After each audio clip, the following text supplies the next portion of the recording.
now.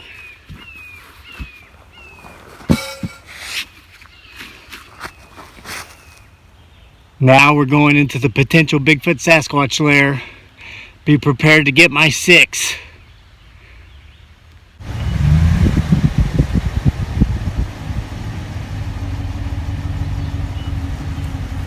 On the way up to the lair, and check that out. That's a young one. Mama's somewhere. We have entered the forest to make our way up to the lair of Bigfoot Sasquatch. It's quite a hike, and it seems as if we've been sent another messenger. Wow. It's a very important message today, guys. I'm going to share with you. Once I reach the lair of Bigfoot Sasquatch, it's something they don't want you to know. So since we're already here, we're in the woods, we're hiking up the trail, got another visitor. From this point forward, there's something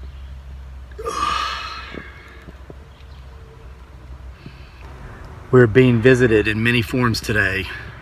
So as always, I'm going to ask you to get my 6.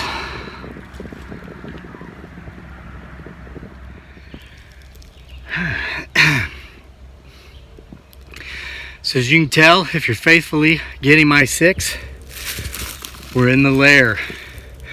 I've gone about another 30 minutes since seeing that beautiful snake. So I'm going to go just a little deeper into the lair, into the realm, if you will, of Bigfoot Sasquatch, to reveal more of that which they don't want you to know.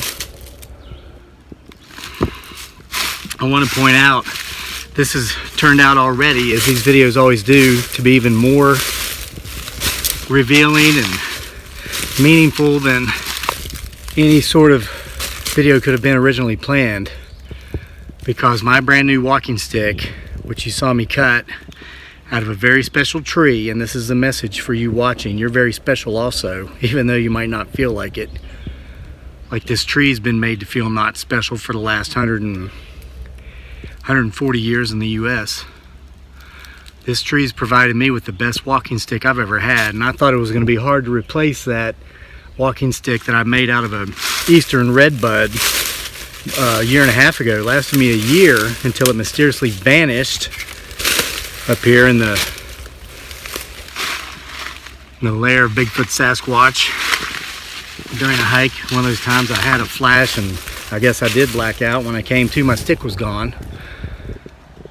Boy, it's thick in here now. So anyway, this stick, the bear, which yes, was wounded a bit, and I'm going to talk about that here once I find a good place to stop. Good place where when you get my 6, there's not as much undergrowth and we can watch for movement. And the snake, they all have something in common. 3 things in common. Wow, I just found some wild blueberries. Sorry, I get so distracted. Look at this. Wild blueberries. So even the thick, heavy undergrowth that most people would look at and say, "Bah, I'm not going there," holds its own treasures. Purpose and a place for everyone and everything, guys, if we can find it. But I don't want to get too far ahead of myself. Let me get a little further into the Bigfoot Sasquatch lair here and find a nice clearing, and we're going to talk for a few minutes. And while we're doing that, make sure you continue to get my 6. Well, guys, I'm a couple hundred yards past the blueberries, and he, she, it, or they once again are letting us know that they are well aware of the fact that we're in their lair. They're watching us, and they know exactly which way we're going. Another giant rock, just like the other day when we were looking for the grave. We're on the same mountain, just a different side of it. That's why I drove. There is a shorter, I didn't feel like walking 3 hours one way today. But another sign that we are not alone.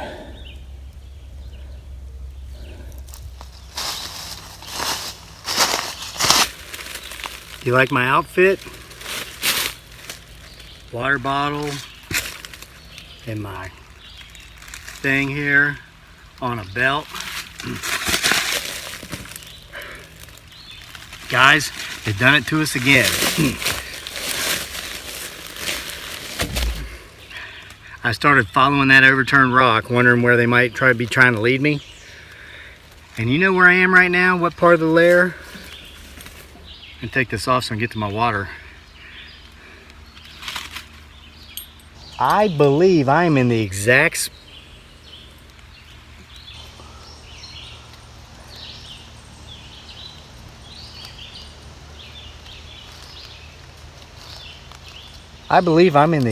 spot where my tree cam was stolen last, I think October, maybe December, I can't remember, last year, 6 or 8 months ago, when I discovered the lair of Bigfoot Sasquatch. And yeah, I keep getting my 6. There's a reason I was surprised to find out that this is where I am, but I saw the movement back there too. Keep watching. I'm going to talk to you for a bit here. Yeah, it's back there underneath that tree bend. Guys, that is a perfectly healthy oak tree. You notice the arch coming all the way down? And there's no other tree on that. That tree, I would estimate, I know quite a bit about trees, is probably 18 to 20 years old, 16 to 20 years old. At one point, growing true and straight. Now it's bent, and nothing has fallen on it. Okay, there's nothing holding the top down. See that? Okay, so anyway, I had one of my dreams last night. Now, if you're not an avid follower and this is your first time here, this is probably going to sound crazy, but I will preface this by saying, you know, they do call me Crazy Lake. And you might find this story hard to believe. And I will preface this by saying that, you know, we've had vertically challenged individuals who live under bridges come on here and say that, you know, you can't believe what I'm saying because never trust a guy who tucks his shirt into his shorts. What on earth does that say about a guy who wears a belt with shorts for which there are no belt loops so he can carry his water and his Leatherman into the forest with him because he doesn't want to wear khaki shorts or denim shorts because it's way too hot for that? A guy who places comfort over style? Now that's crazy.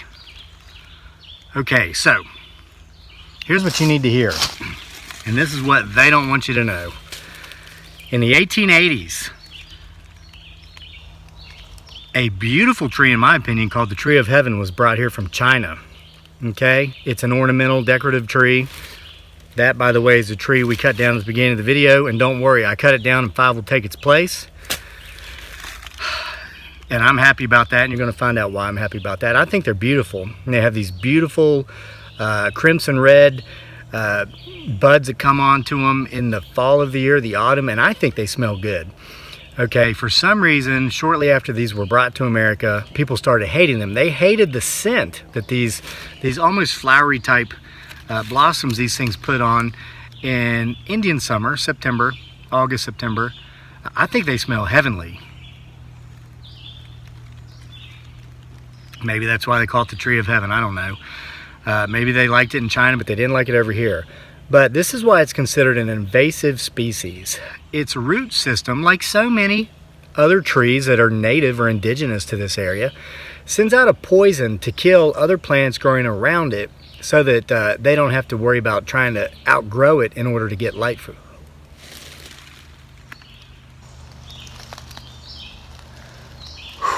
You know, one of those earlier clips showed the bear, and this is part of the story too. People are always asking, aren't there bears where you go? Aren't there snakes where you go?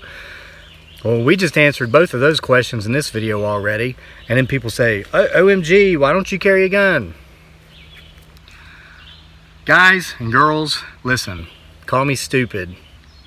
I might be crazy, but I don't think I am stupid. When I enter the forest, when I enter their domain, be they, he, she, it, or they, or the bear, or the snake, or whatever, or some things that might make you want to think they're a bear or a snake, I come with no ill intentions. I come with no intentions of doing them or anyone or anything else any harm. I honestly believe they can sense that with their sixth sense that all animals and a very small minority of humans still have, because our cultures try to make us force those things out of ourselves. I'm not scared. I mean, okay, I'll get back to the bear. Okay, So anyway, I researched this. I think it's a beautiful tree. And when I first bought that property, the hay collector, or whatever, the hay hoarder, when he would give his lectures, he pointed them out once, and this is why I researched him. This is how I know so much about him. He said, now you need to cut that down right there. That ain't no good. That's going to kill the grass, which is my hay. You might have bought the house, and the house might be yours, but by God, the hay's mine. You know, that kind of thing. He wanted me to clear these things out. So I researched them, found out what's the deal. Farmers learned to hate them because they would kill other plants around them. I kept them, and this is why. Of course, I'm letting that back part of our property reforest, and I have always believed there's a place for everyone and everything. Everyone and everything serves a purpose. And my belief in that started early in life because I was often told I didn't, okay? Well, if you're a square peg trying to fit yourself into a round hole your whole life, you're always going to be frustrated. You're never going to find where you belong. And if you allow others to convince you that you have no place, you have no purpose, you know what it is your place and your purpose doesn't align with theirs. That's what it is. Or maybe there are people out there who just feel they're mediocre is good enough for them. You know, they say misery loves company. You know what else loves company? Mediocrity. Okay, and there's a lot of people out there who are doing just enough to have just enough to get by, and they're fine with that, and God bless them, that's their right. But it's not their right to try to push that mediocrity on you. And there are those who will do it when they see that you're passionate about something and that you are pursuing something. You are passionately pursuing your passion relentlessly, and you're starting to no longer be mediocre. They're going to hate that, and they're going to hate you for it, and they're going to try to tell you, you know, that thing you're doing, why would you do that? That's such a waste of time. I'd never do it. Negative Nellies, Debbie Downers, and as of late, Jittery Jays. You know what that is if you've read Bigfoot Sasquatch Files Volume 1. Everybody who's leaving comments or book reviews are saying they love the Jittery Jay story. Stay away from the Jittery Jays. They're out there. You have a purpose. Okay? You have worth. You have value. What it is you may not have found that yet. You may be around too many people who are telling you you don't have worth, you don't have value, okay? Now, what's this have to do with the tree I cut down and a bear, which we could tell was obviously injured, and a snake, and those blueberries, all of it, the undergrowth, it all comes together, okay? These, I lost my stick, the one made out of eastern redwood, which I mentioned earlier. Okay, girl. We have a messenger right here. She was just, you can see to here. If I were to move my hand that much further, she was right there. Okay. These trees of heaven on my property will provide me with an unlimited lifetime supply of walking sticks. Okay, in the dream, I was told, take this tree, take this fork. Well, I was either told to take that fork in the tree or this fork in the trail. I don't know. What you saying, girl? We're going to be moving here in a minute. It might not be a messenger. I might be too close to her nest. Here's something that most people don't know. Like most, maybe more than half of birds actually nest on the ground because they look like they're invisible. Can you imagine these little brown birds like house wrens and common sparrows? If they were sitting here in the leaves, you'd never see them. Okay, so trees of heaven have worth. They might not have the worth, you know, in the eyes of the masses. And the people, the majority, might say, wow, Crazy Lake, you're crazy. Who cares about, you can get a walking stick from any tree. Yeah, and you know what? I can get walking sticks from trees of heaven too, so this tree has worth, okay? The bear, which I safely observed from inside the cab of my truck. It was obviously injured. After I finished recording that scene, I continued to observe that bear. There was no open wounds. There were no open wounds. There was no blood. It had a limp. It didn't appear to be in pain. It was foraging in the field as it made its way through the field. It appeared to be last year's cub. It's a young bear. It's probably 2 years old.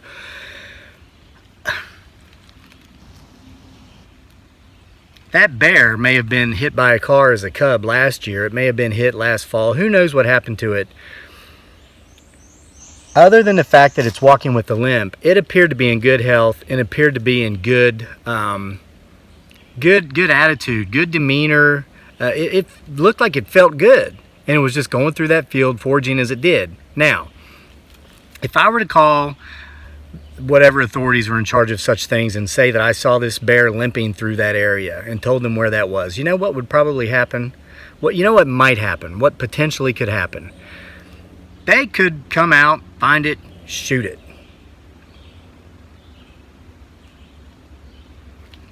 So, because it was obviously injured in its youth, but you know, it's overcome that injury, it's overcome that challenge, and it seems to be doing okay.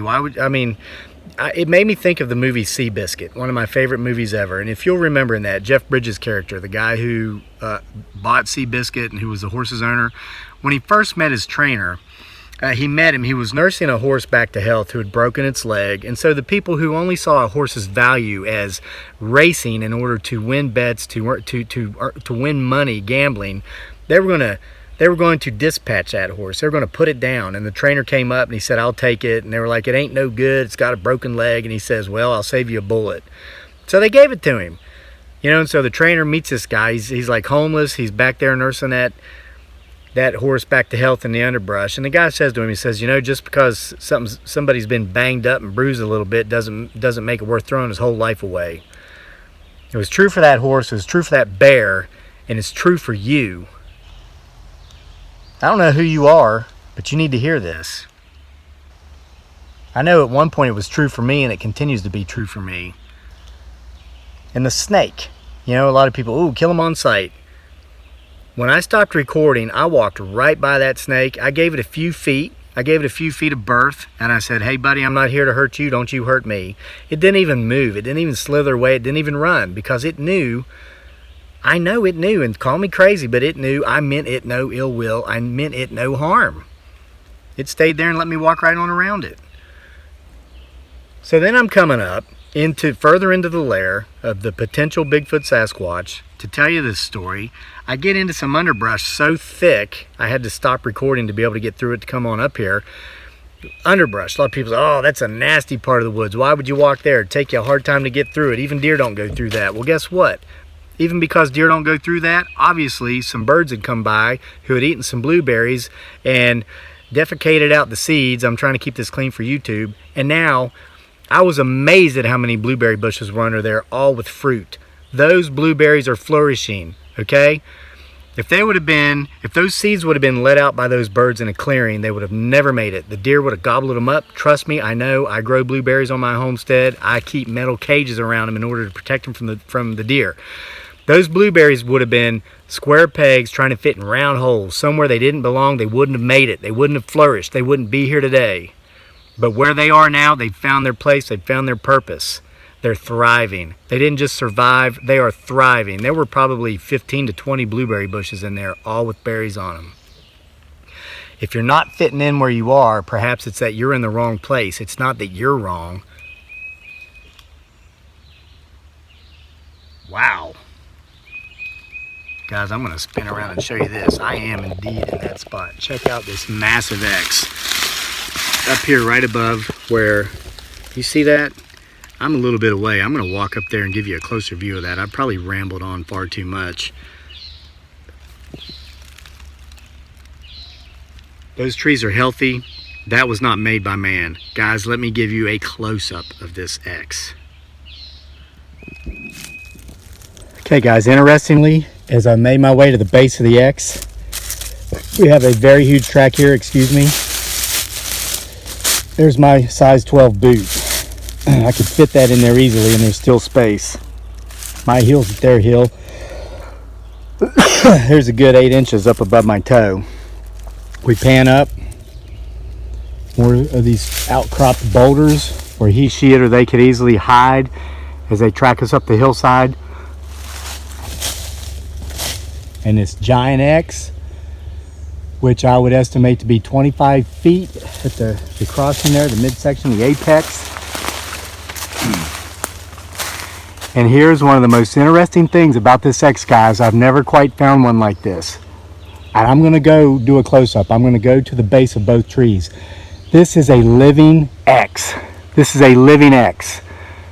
It's formed from a secondary fork of this tree, and there's a primary fork of this tree growing in such a way to make an everlasting X. Okay, guys, I just saw something over there. I'm right at the base of the X, and I couldn't get the camera back on quick enough, but something, I'm gonna zoom, duck behind those rocks, and the birds are going crazy. And they're mockingbirds who do nest in trees, not on the ground. I'm not close to their nest. Wow. We've just made some new discoveries.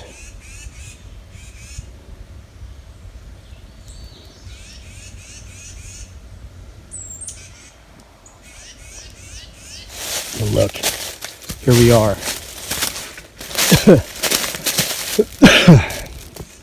Healthy.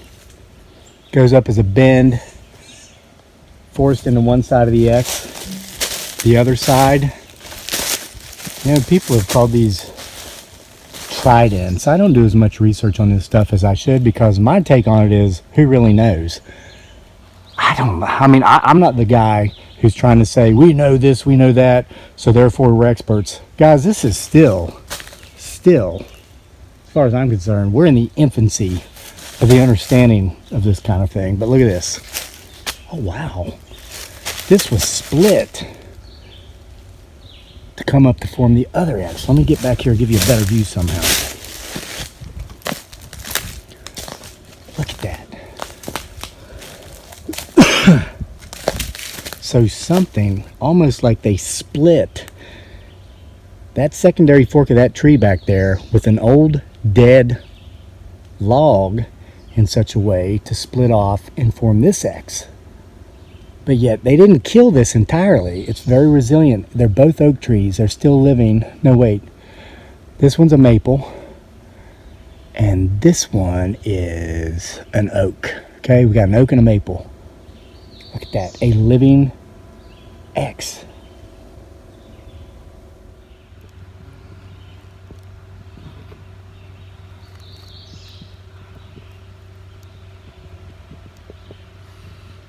I'm going to try to pan around slowly over toward where I saw something moving behind rocks. Keep getting my 6.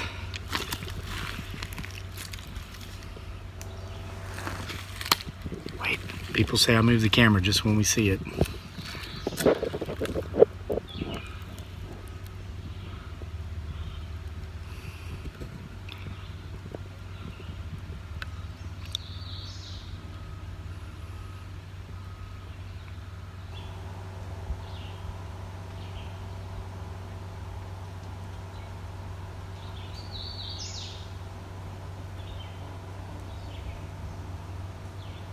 This is such an amazing area. Guys, I think I'm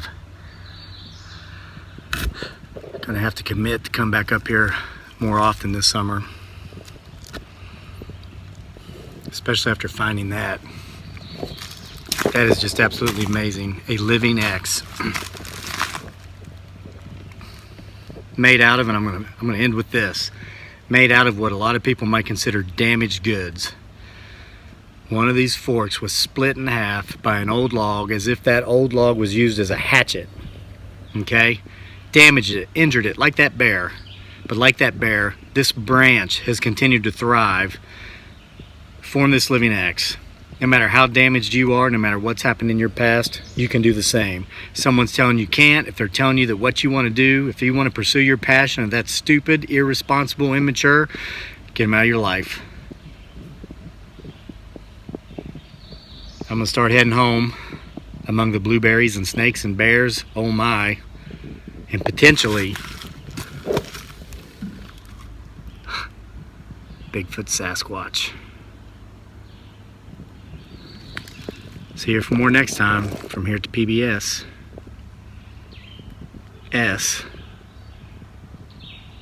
The potential Bigfoot Sasquatch